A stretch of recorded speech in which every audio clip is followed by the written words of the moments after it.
If charges can move in a material, we call that a conductor. If they can't move, we call it an insulator. Are you a conductor or an insulator? A conductor.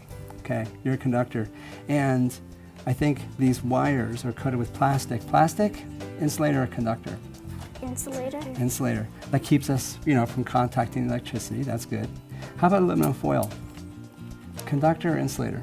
Conductor. Conductor. Now go ahead and turn your cars over and you'll see on the bottom, we took the batteries out and we put on a little brush in the back. So there's a little brush back here. And your car has a little brush too.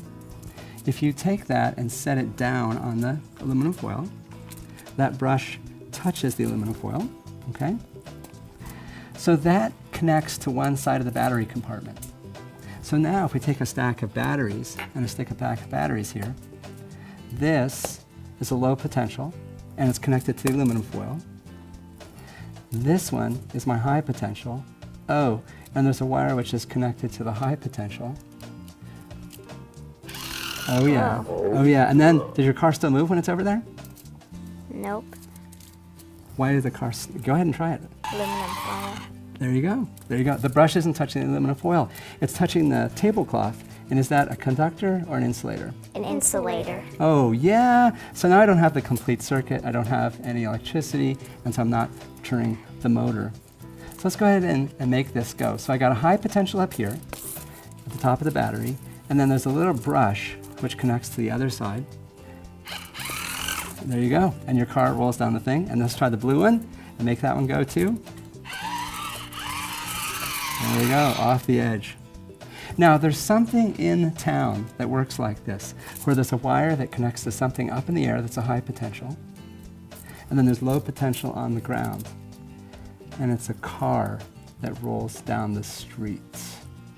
The trolley. The trolley, oh yeah, and that's been in town for, 100 years. And it works just like that. There's a big wire overhead that's at a high potential, the ground's at a low potential, that makes charges flow through the streetcar, runs the motor.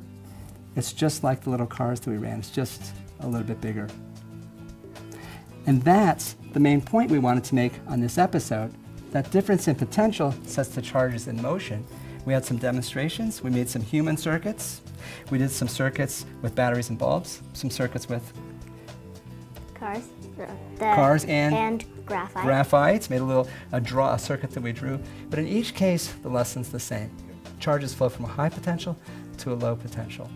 The final example of that is the trolley. It's the streetcar. And now we're going to take a look at how that actually works. It's a fascinating example of science in action, but also it's a cool piece of Fort Collins history.